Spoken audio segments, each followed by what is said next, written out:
Vždycky jsem slýchával, že ve vteřinu, kdy zemřete, vám probleskne celý váš život. Tak zaprvé, ta vteřina není vůbec vteřina, ale oceán času.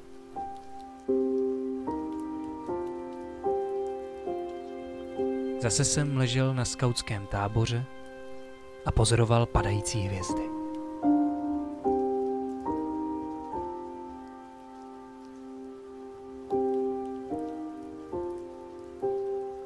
A žluté listy z javorových stromů, které lemovaly naší ulici.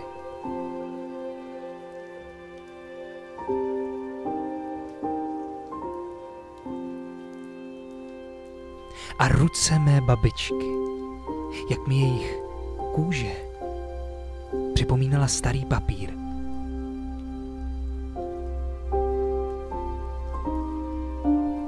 A nebo když jsem poprvé viděl z brusu nového Firebirda mého bratrance Tonyho.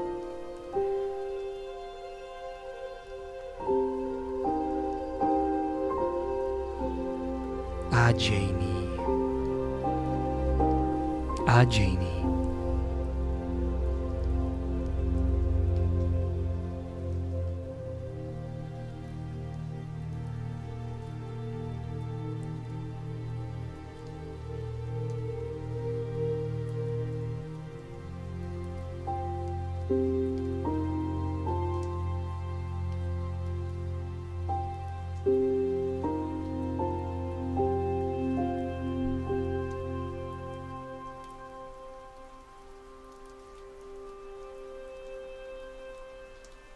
A taky Caroline.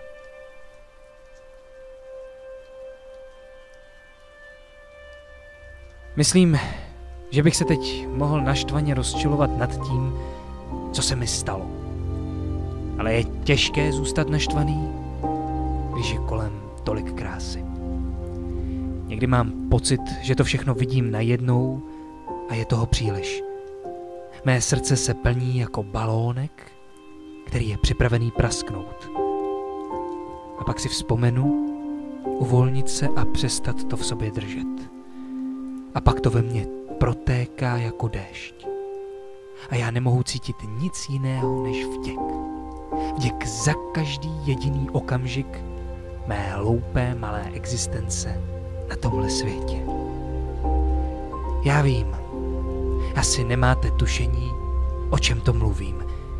Ale nebojte se, jsem si jistý, že jednoho dne to všechno pochopíte.